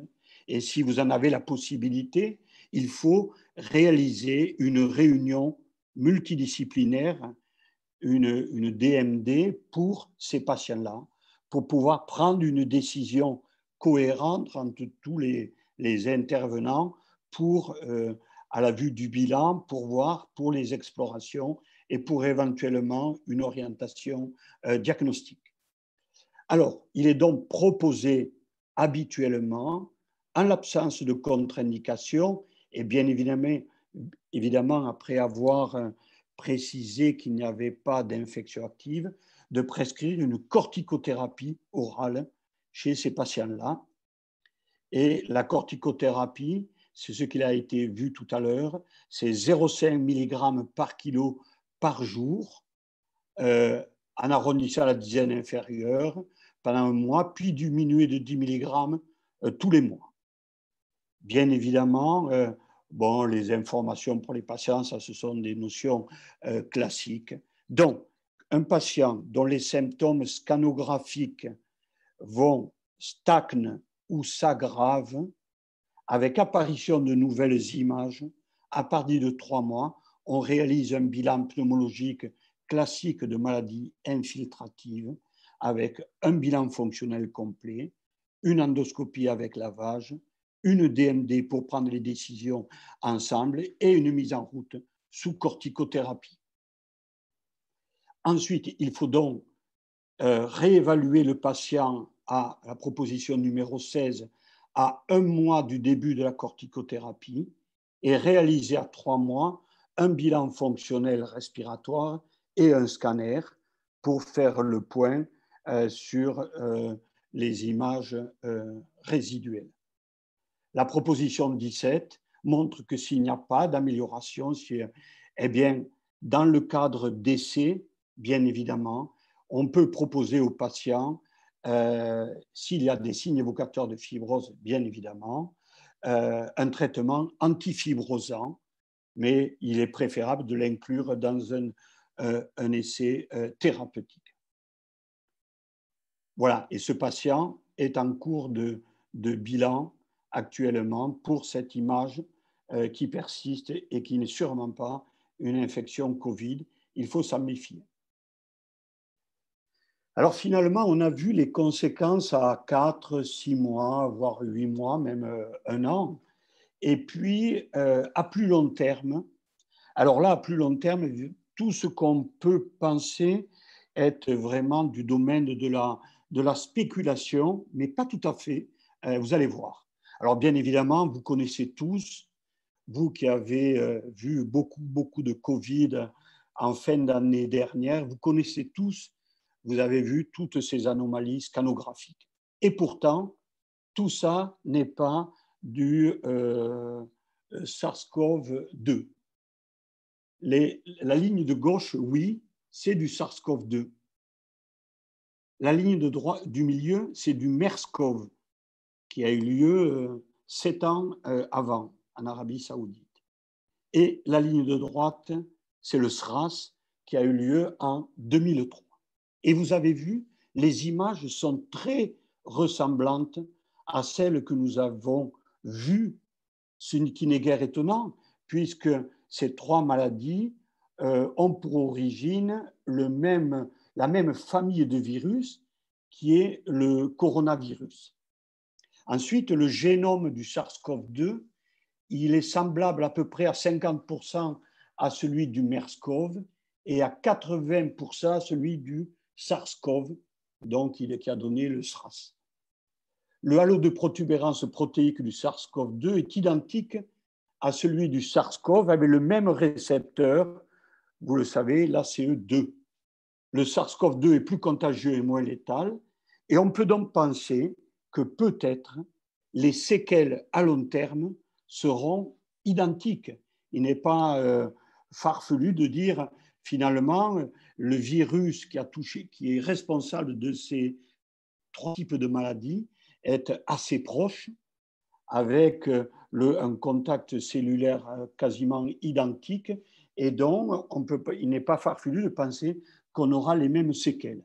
Enfin, il faut se poser la question, peut-être, si on voit arriver des nouveaux variants qui, à défaut d'être plus contagieux, seraient plus agressifs, et donc avec des séjours plus longs en réanimation, nous amènerons donc un pourcentage de séquelles plus important. Alors, plusieurs papiers sont sortis, notamment celui-là qui a analysé sur 15 ans, il a suivi les séquelles du SRAS. Eh bien, à 15 ans, 3,2% des patients avaient des réticulations qui occupaient moins de 10% de la surface parenchymateuse. Donc, on voit bien que l'on peut garder des séquelles sur une très longue durée. Habituellement, les séquelles, au bout des 6 premiers mois, doivent disparaître. Mais dans certains cas, ça peut persister plus longtemps. Dans cette deuxième étude, ils ont étudié à 3 mois, 6 mois, 84 mois. 84 mois, c'est 6 années. À 3 mois, on voit bien qu'il y a beaucoup de verres dépoli et des réticulations, ce que nous avons vu tout à l'heure. À 6 mois, il y a du verre dépoli encore, des réticulations, et dans 25%, des épaississements interlobulaires. Et à 6 années, on a des réticulations, des épaississements interlobulaires et du verre dépoli, mais très rare. Mais encore, on peut en observer. Donc, on voit bien qu'on peut garder des séquelles dues au coronavirus pendant de nombreuses années. Voici une autre étude, mais elle est moins longue. Hein, à 12 mois, scanner normal, 15% des patients, donc ça veut dire en clair, scanner anormal, 85% des patients à 1 an, avec du verre dépoli et des réticulations, toujours pareil, 51%. Là, dans cette étude, ils ont eu, c'est le virus grippal, hein, de la fibrose dans 41% des cas, ce qui est assez élevé parce qu'habituellement, c'est peu important dans la fibrose. Des DDB dans 25%, un épaississement pleural 22%, des pneumatocèles 10%, idem pour les nodules, et des petites bulles 4,9%. Une autre étude sur le SRAS qui a montré qu'à 140 jours, on avait du verre dépoli, des réticulations et du piégeage expiratoire. Ils ont fait des coupes en expiration et ils ont vu que donc à 6 mois, on avait du verre dépoli qui restait encore. Je vous ai mis là 4 références et juste pour vous dire, je finis là-dessus, qu'on maintient pour cette année notre congrès d'imagerie pratique appliquée à la pratique pneumologique que l'on fait à Toulouse depuis 2 ans et cette année, il est maintenu. Je vous remercie de votre attention. Merci infiniment, Gérard, pour cette excellente présentation. On va essayer de regrouper les questions par rubrique parce qu'on va être un petit peu serré par la rupture de jeûne. Et on va commencer par la première question.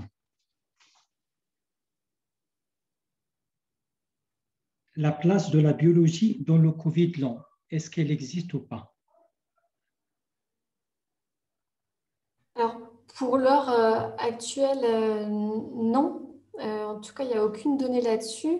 Mais justement, parmi les études actuellement en cours, il y en a une qui évalue la biologie dans les facteurs de risque de développer un Covid long. Donc, à l'heure actuelle, on n'a pas de réponse à cette question-là.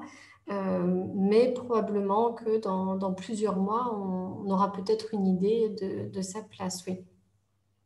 Voilà, il y a Dr Sahnoun qui pose la question, est-ce qu'il y a une place du lavage broncho-alvéolaire dans le bilan post-Covid? Alors, je pense qu'il y en a une. Après, il y a le post-Covid immédiat chez des patients qui ont fait des formes sévères et chez qui on a envie de mettre des grosses doses de corticoïdes. Nous, on a tendance à effectivement faire un LBA pour s'assurer surtout qu'il n'y ait pas d'infection sous-jacente. Mais il est vrai que tous les LBA qu'on a fait n'ont retrouvé strictement aucun germe et que du coup, on a pu faire les corticoïdes derrière. Je pense que quand les images sont atypiques, entre guillemets, le LBA a toute sa place.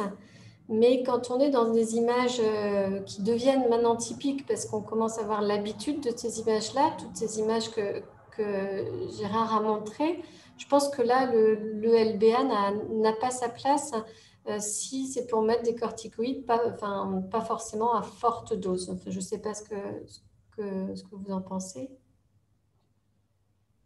Oui, moi je suis entièrement de ton avis. Je crois qu'actuellement, on a un peu de recul pour voir ce que sont les images scanographiques qui restent au bout de quelques mois.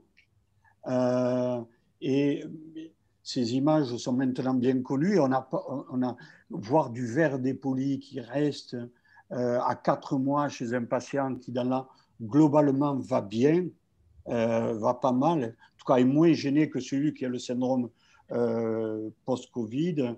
C'est pas intéressant de faire un lavage alvéolaire. Par contre, il faut faire une exploration si les images se modifient ou si il y a une condensation qui persiste alors qu'elle est censée disparaître. Il vaut mieux aller regarder un petit peu ce qui se passe. On a beaucoup de questions sur les vers dépolis. La première, est-ce que les vers dépolis qu'on voit dans les bronchiolites, dans d'autres pathologies, est la même que celle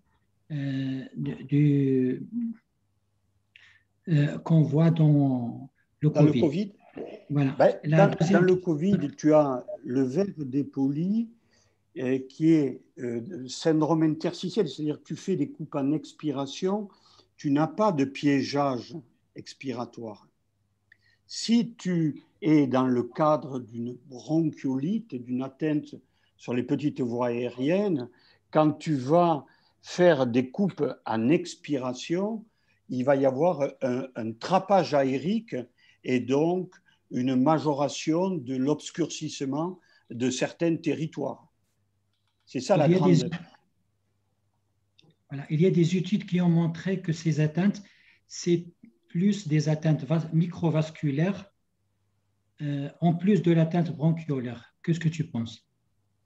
On a eu une discussion avec Élise avant-hier, je crois, sur ce sujet.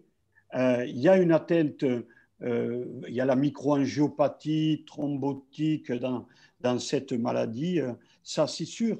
Mais dans certains cas, on observe chez certains patients indiscutablement du piégeage aérique.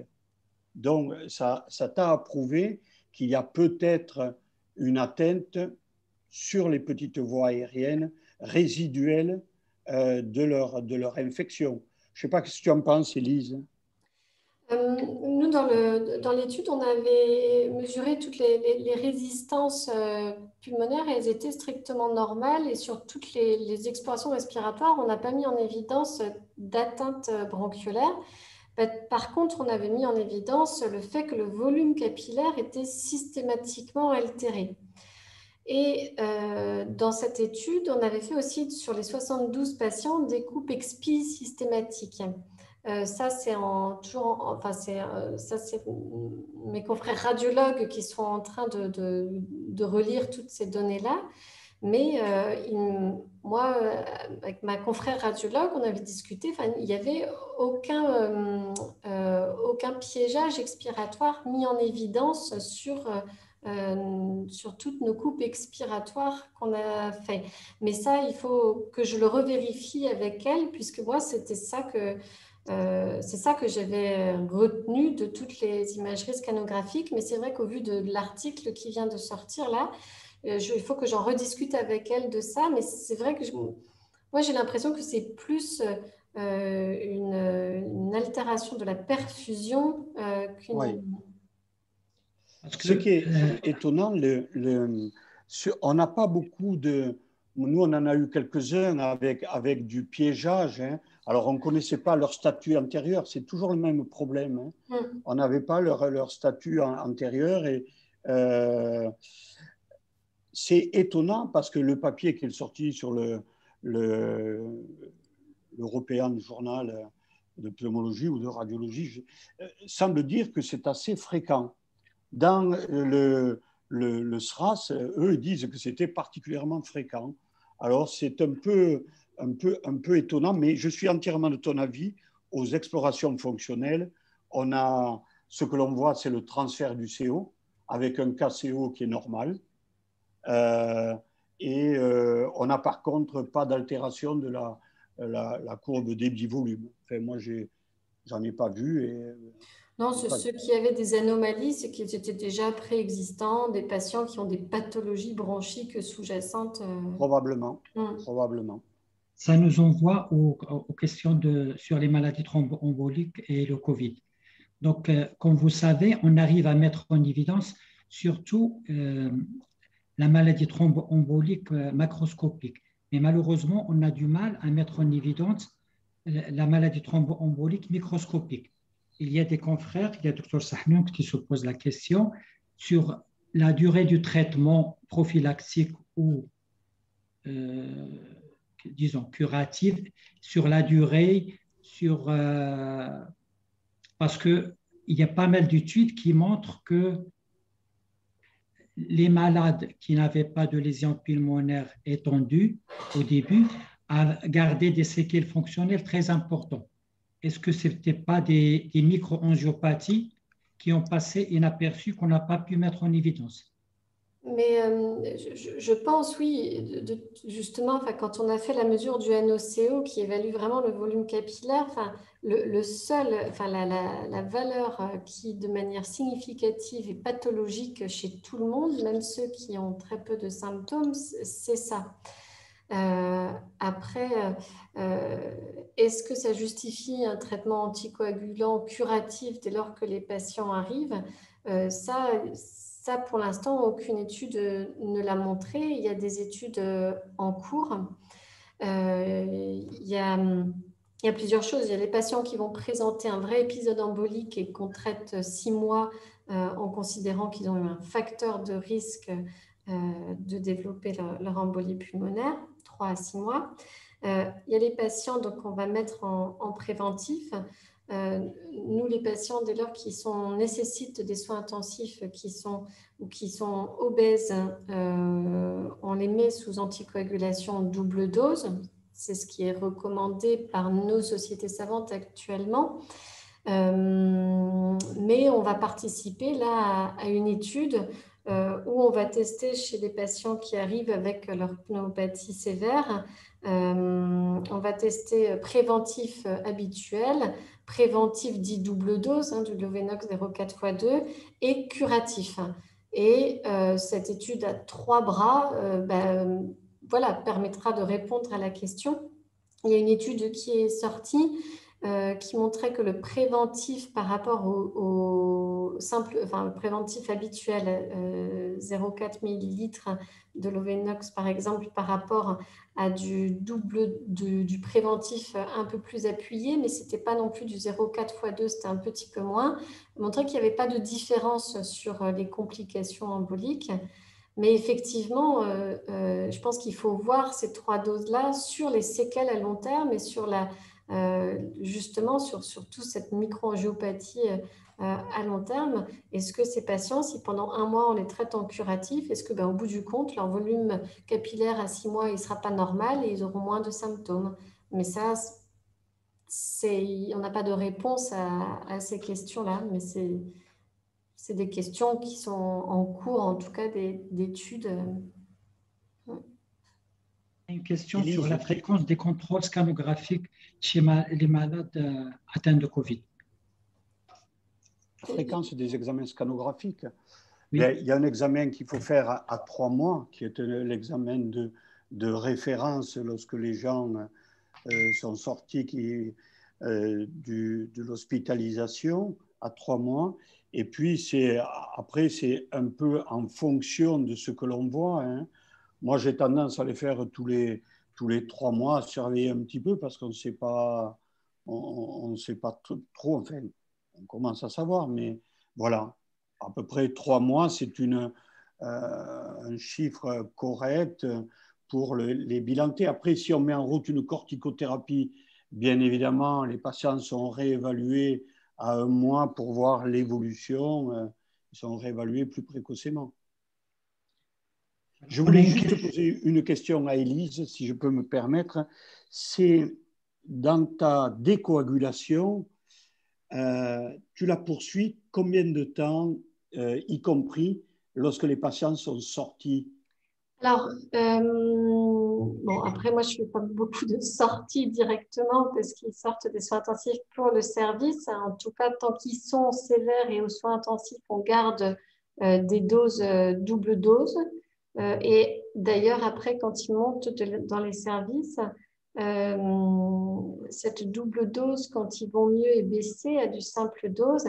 Et en général, elle est quand même gardée 1 mois. Et là, c'est pareil, il y a des études, c'est ça que je n'ai pas dit tout à l'heure, mais là, c'est pareil, il n'y a pas de réponse, mais il y a des études en cours qui évaluent justement la prolongation de cette dose préventive. Voilà, c'est pour ça que je te pose la question. Parce que probablement que quand même, il faut que ces patients restent anticoagulés pendant 1 mois. On a eu des cas d'embolie pulmonaire post-Covid chez des jeunes qui n'ont pas du tout fait d'atteinte interstitielle, pas de PID, uniquement des embolies pulmonaires. Et ces embolies pulmonaires sont survenues 3 semaines, 4 semaines après leur diagnostic de Covid chez des hommes jeunes qui étaient chez eux. Voilà. Donc, probablement que quand même, 1 mois, c'est nécessaire en traitement. C'est minimal, non? Oui, je pense, ouais. Et puis ceux qui restent habités plus longtemps, je pense qu'il faut le continuer. Les 4 patients dans notre étude qui ont eu, enfin, les 4 patients qui avaient des syncyties pathologiques, il y en a 3 qui n'avaient pas eu de diagnostic d'embolie pulmonaire, mais je pense que c'est des embolies pulmonaires qu'ils ont fait à 2 mois, un peu plus, parce qu'en fait, ils gardaient toujours une inflammation extrêmement importante. Ça a été fait plus à distance, mais 1 mois minimum, oui, je pense.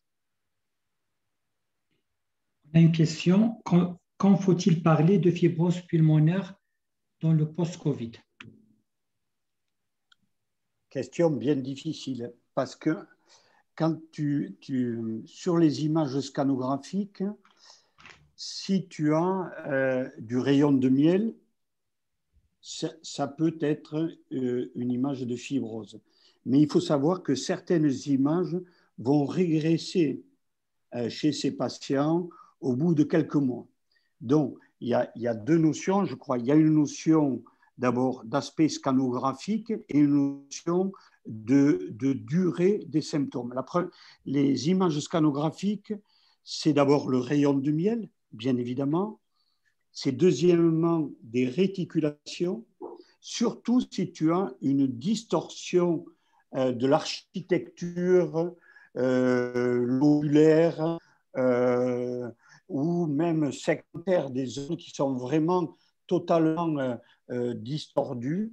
Et l'autre élément, on sait maintenant, ça appartient à la fibrose pulmonaire, ce sont les bronchiectasies, puisque dans la classification de la PIC, les DDB sont un élément essentiel qui vont permettre de poser le diagnostic de fibrose pulmonaire.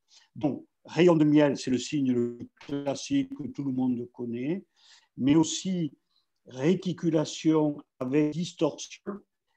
Si on a du verre dépoli au sein duquel on a des bronchiectasies ou des bronchiectasies, et on a vu que l'aspect est un peu comparable, les DDB sont un peu comparables à celui de la PIC, avec un aspect parfois vermiculaire ou un aspect, comme on dit en canne de golf, avec des coups durs à angle droit de la bronchiectasie. Eh bien là, on peut penser que c'est une fibrose. Oui, mais dans certains cas, les images ont régressé avec un petit peu de temps, ont régressé. Donc, dès que ça persiste un petit peu, au-delà de 3 mois, on peut dire que oui, il y a une fibrose. Mais il ne faut pas se précipiter. Il faut attendre avant de l'affirmer avec certitude. Après le processus, pardon. Après, je voulais dire juste après, est-ce que cette fibrose sera évolutive ou non? Alors là, j'avoue que je n'en sais rien. Je ne sais pas si... on a beaucoup de questions. On a beaucoup de questions. On va essayer un petit peu d'avoir des réponses rapides. Comme ça, on pourra répondre au maximum de nos collègues. Il y a une question sur les didymères. Comme vous savez que les didymères peuvent être élevés, surtout quand il y a une infection. Et l'interprétation des didymères dans le Covid est très difficile. Comment vous pouvez résumer En gros, nous, les dédimères, quand ils arrivent, parce qu'avant, on faisait scan non injecté à tout le monde pour aller plus vite, notamment aux urgences. En gros, les dédimères, s'ils sont positifs, quand ils arrivent, ils ont un angioscan. Voilà. Et s'ils sont négatifs, c'est scan thoracique non injecté. Et par contre, dans un second temps, si le patient se dégrade, on fait l'angioscan, mais on ne refait pas les dédimères. Alors, on a une question sur la signification des adénopathies dans le post-Covid. Les adénopathies médiastinales qu'on voit dans les post-Covid. Je suis sec là-dessus. Oui, il n'y a pas grand-chose. Moi, je n'ai rien lu là-dessus. Non. Habituellement, je n'en ai pas vu. Donc, c'est tout ce que je peux dire. Voilà, donc on a une question sur la corticothérapie dans le Covid. La durée, quand faut-il le prescrire? Et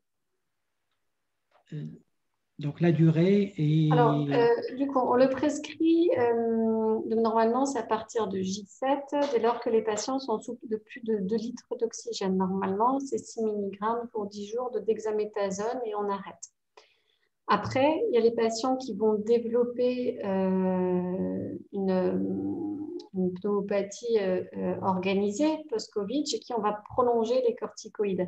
C'est vrai que nous, on les prolonge si, après leurs 10 jours de dexaméthasone, ils sont toujours sous oxygène à des doses élevées, on continue les corticoïdes et en fonction de leur oxygénorequérance et de l'aspect scanographique, on augmente ces doses de corticoïdes. Mais après, ça, c'est sorti du chapeau, en fait. C'est ce qu'on pour essayer de sevrer en général les oxygénothérapies qui sont à ce moment-là à haut débit. Et après, quand on les fait, quand on les décroît, quand on met des corticoïdes prolongés, on les décroît sur 3 mois. Il y a une question sur la corticothérapie inhalée dans le post-Covid. Moi, je peux vous dire une chose. Dans notre expérience, on l'a trop utilisée comme relais d'une corticothérapie et je peux vous dire que ça améliore bien les malades sur le plan fonctionnel et l'image radio. Non, on ne fait pas beaucoup de scanners, donc surtout la clinique et la radiographie. Et les malades qu'on a mis sous corticothérapie se sont nettement améliorés. Malheureusement, on ne fait pas d'études. Voilà. Alors, il y a deux niveaux. Enfin, il y a la corticothérapie inhalée à la phase aiguë qui pourrait, il y a des études en cours, qui pourraient diminuer l'évolution vers une pneumopathie plus sévère. Donc ça, il y a une étude en cours pour le voir. Après, au niveau des symptômes, quand on met des corticoïdes inhalés à la phase aiguë, ça soulage énormément les patients, surtout quand ils ont cette toux qui les épuise. Et après, c'est vrai que des patients, mais souvent c'est ceux qui ont fait des formes pas graves, on les remet sous corticoïdes a posteriori. Et c'est vrai que ça a souvent quand même une très bonne efficacité sur les symptômes. Après, là, pour le post-Covid, je ne crois pas qu'il y ait d'études sur les corticoïdes inhalés. Vous m'entendez? J'ai un petit problème de connexion. Oui, c'est un peu coupé, mais oui, là, on vous entend. Oui, j'ai un petit problème de connexion. Donc, la place de la corticothérapie. Par contre, il y a Gérard qui parle, mais on n'entend pas. Alors, il faut juste qu'il active son micro. Là, je vous ai envoyé une demande de réactivation si vous voulez activer le micro, Monsieur Durand. Active ton micro, Gérard.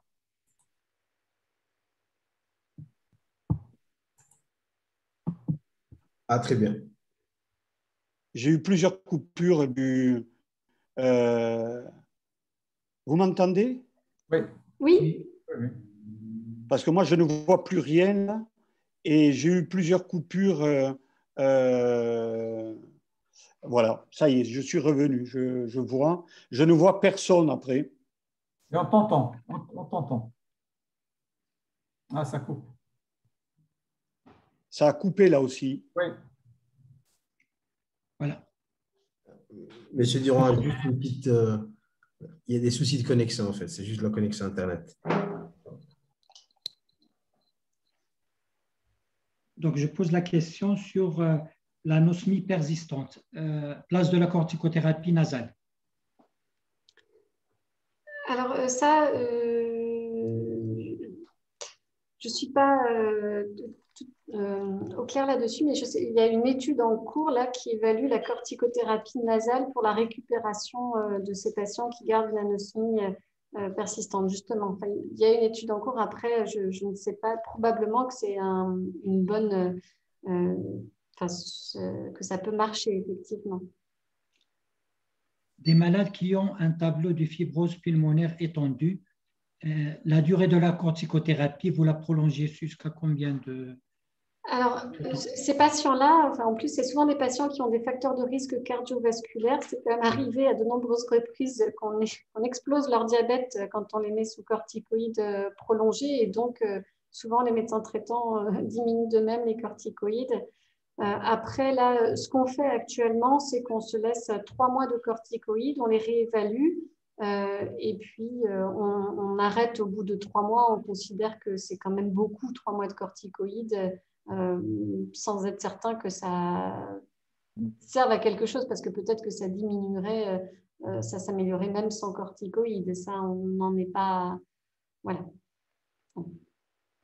Dans notre expérience, on a sauvé pas mal de malades parce que nous, on avait le dos au mur, on n'avait que peu de moyens, peu de scanners, et on avait des malades qui souffraient, qui étaient très hypoxiques avec des opacités pulmonaires bilatérales.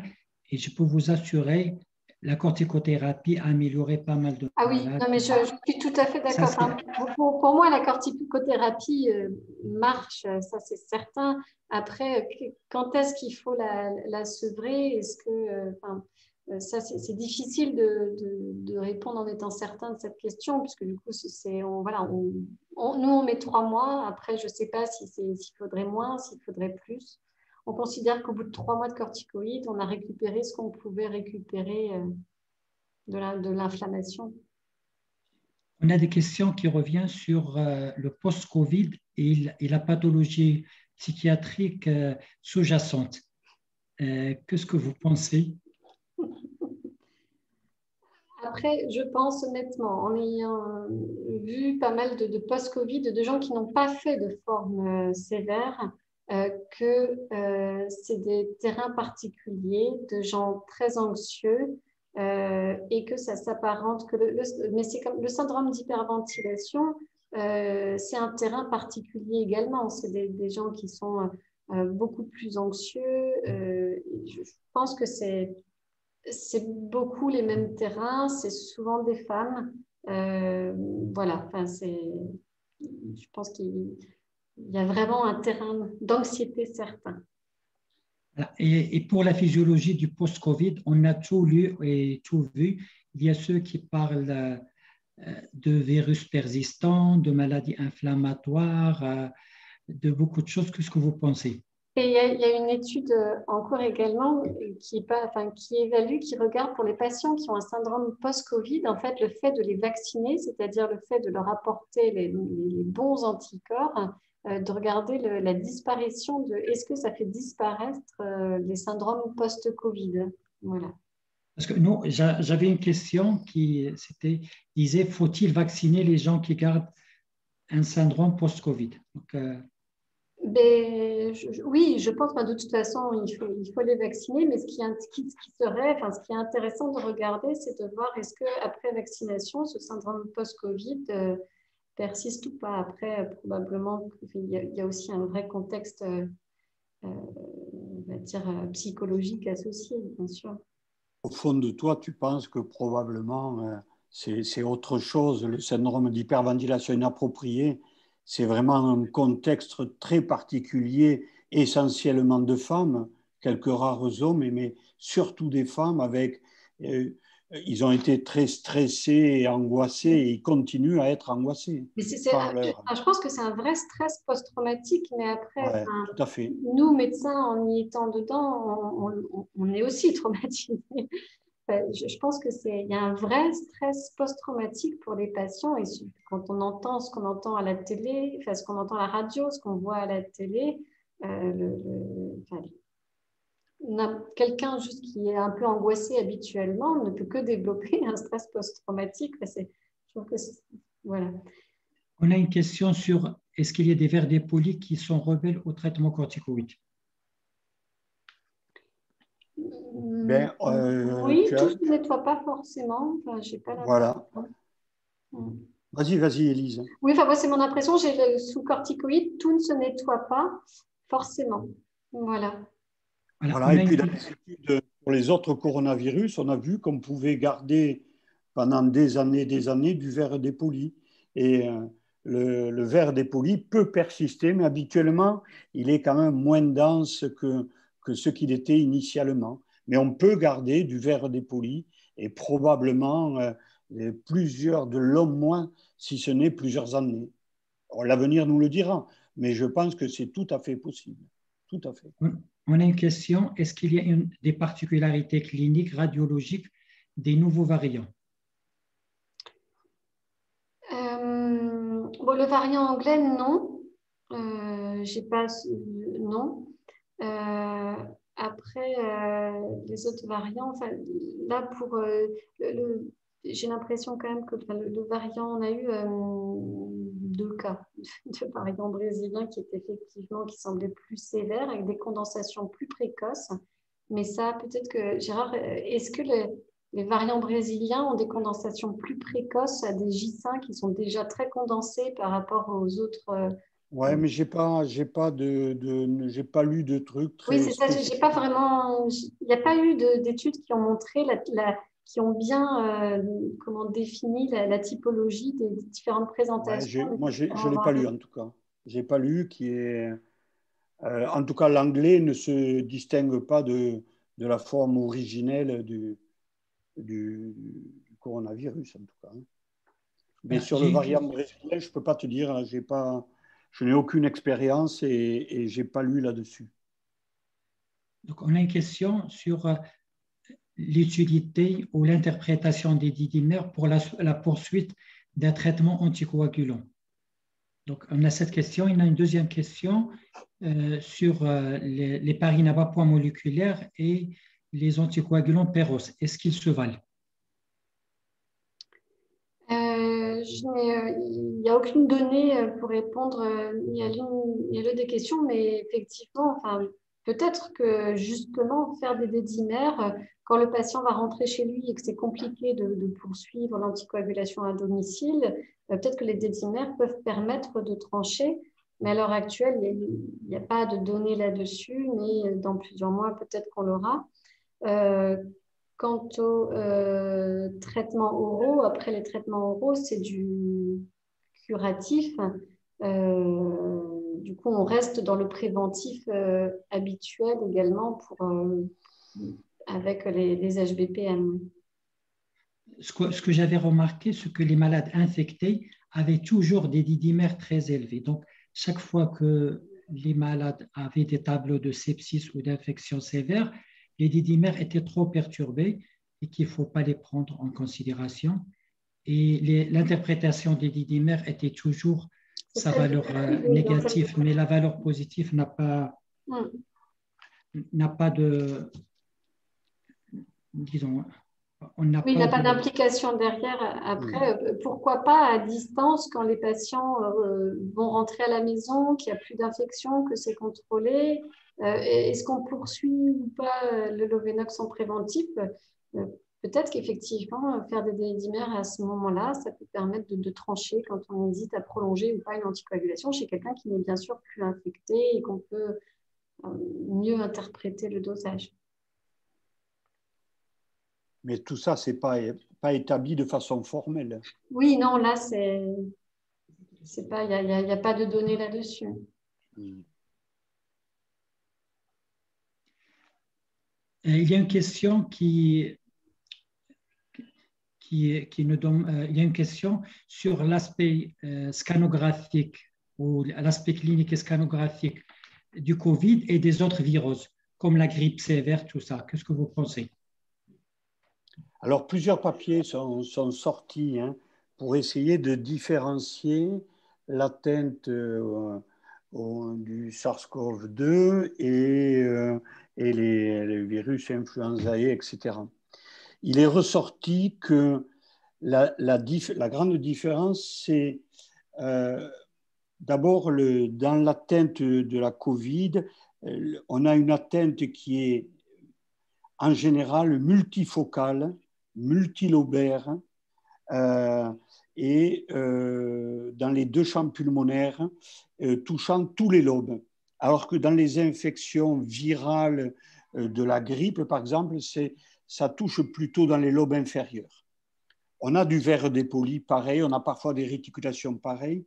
On a décrit dans le SARS-CoV un élargissement des vaisseaux dans les zones en verre dépoli qui serait assez caractéristique parce qu'on ne le voit pas dans les autres infections virales. Donc, c'est ça les deux grands éléments, c'est l'élargissement des vaisseaux que l'on peut voir. Je crois que c'est vraiment pas très fréquent, mais en fait c'est classique. Et deuxièmement, c'est une lésion qui d'emblée, même si elle n'est pas très importante, en tout cas, elle est multifocale, ça touche les lobes supérieurs, les lobes antérieurs et les lobes inférieurs, alors que les infections atteintes virales, classiquement, c'est plutôt les lobes inférieurs, voire un seul lobe. La dernière question, c'est l'indication des bolus dans le Covid et le post-Covid. Alors ça, c'est toujours pareil, c'est un peu sorti du chapeau puisqu'on essaye de faire ce qu'on peut chez certains patients. Nous, on fait des bolus chez des patients qui, après leur J18, leur J20, qui ont déjà eu la Dexa, des mêmes qui ont déjà eu le tocilizumab, et qui vont rester très oxygénorequérants et pour qui même on est monté à du 2 mg kg de solumèdrol et que ça ne marche pas et qui reste sous oxygénothérapie au débit, et sur le scanner où on a une atteinte sévère à plus de 75%, très inflammatoire, là on le fait. Après, dans le post-Covid, on ne fait pas de bolus. On fait des corticoïdes, mais à 1 mg kg qu'on baisse progressivement, mais on ne fait plus de bolus. Le bolus, c'est vraiment chez ces patients, on va dire entre J20 et J30, qui restent toujours sous oxygénothérapie à haut débit ou même intubés et qu'on n'arrive pas à sevrer. Mais ça, il n'y a pas de recours là-dessus. Merci infiniment. On essaierait par la rupture du jeûne. Je remercie infiniment Dr Élise Noël Savina, le Dr Gérard Durand. Je remercie tous les participants et je remercie le plateau technique. On était très heureux et vraiment, on a passé un très bon webinaire. Bon phtor et à bientôt lors d'un prochain webinaire. Merci à tous. Merci. Au revoir les amis. Merci à Élise. Au revoir Élise. Vous avez bien travaillé la thématique de tout ce qui est, vous avez rassemblé toute la littérature pratiquement, ce qui est difficile, les sujets qui sont comme ça pointus, qui sont récents, vous êtes quand même obligé de les travailler pour pouvoir nous les présenter et je vous remercie infiniment. Donc, bon phtor à tout le monde et à la prochaine, Inch'Allah. Au revoir. Bonsoir, bon phtor. Bonsoir, au revoir. Au revoir. Bonsoir les amis. Au revoir Élise.